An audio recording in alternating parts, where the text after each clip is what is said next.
Shalom, Your Excellencies, the communities, the other juries, through my friends who participated in speech contests, my little brothers and sisters.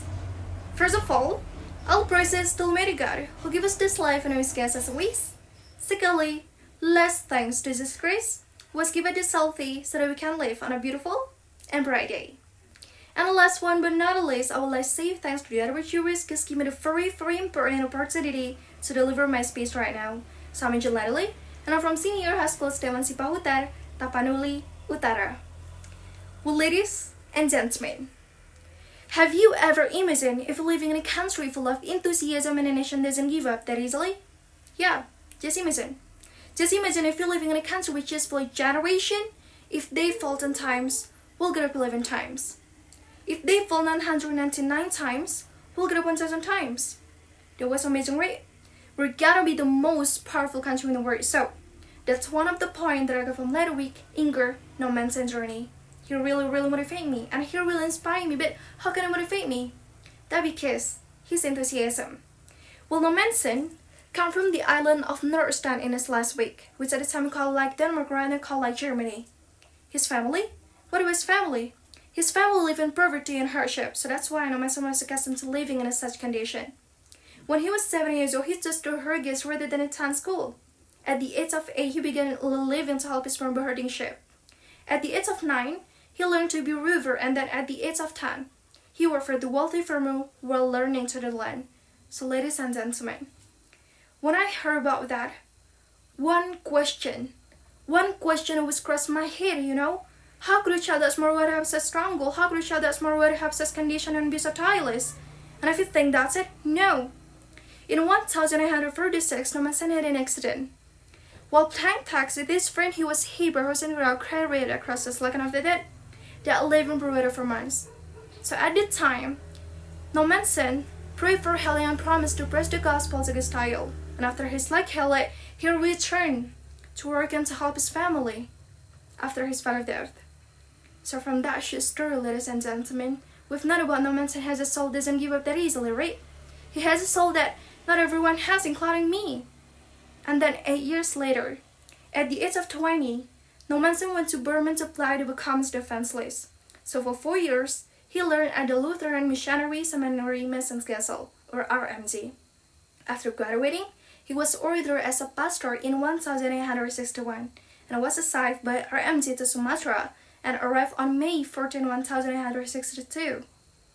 He began his mission on Beirut with the hope of getting permission to settle out in Toba area. But however, ladies and gentlemen, at the time, colonial government didn't allow for security reasons. So is it stop? Is it stop his mission, ladies and gentlemen? No, he doesn't give up that easily. He joined another offense list, namely Ralph, Honey, and Ref, and Nommensen would work in Selendung. At that first phase, he was received by Opu Pasang, but however, 1 year later he was rejected, but not give up that easily, ladies and gentlemen.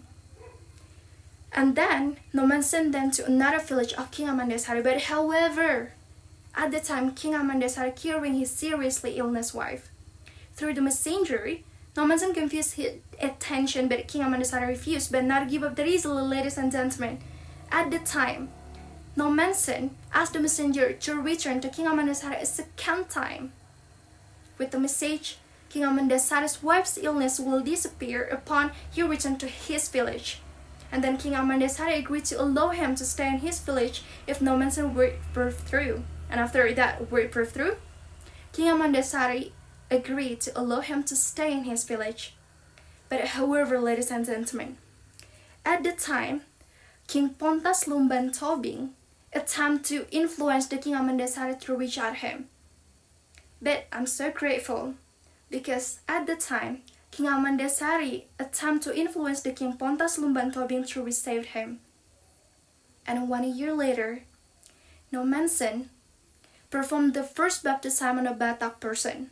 And did you remember the King Pontas Lumban Tobing, who previously rejected him, also requested that he and his family be baptized. And after King Pontas Lumban Tobing and his family be Christianity, more and more people be Christian. So ladies and gentlemen, that story that journey really changed my mindset and the way I solve the problems and the way I solve the challenge in this life. That reminds me about one data. Well, according to my research, about 28% college students fail in the college due to it. You know why? Due to academic standards. So many young and adults are unprepared for academic demands, so that's why so many young Indonesian students dropping out of college. Dropping out of college occurs in two situations. The first, when student gives up. I said again, when student gives up. And two, when student cancel enrollment in college before preparing graduation requirements. Yeah, so from that data, from that research, I take conclusion, ladies and gentlemen, in our current era, we are so prone to losing motivation in our spirit.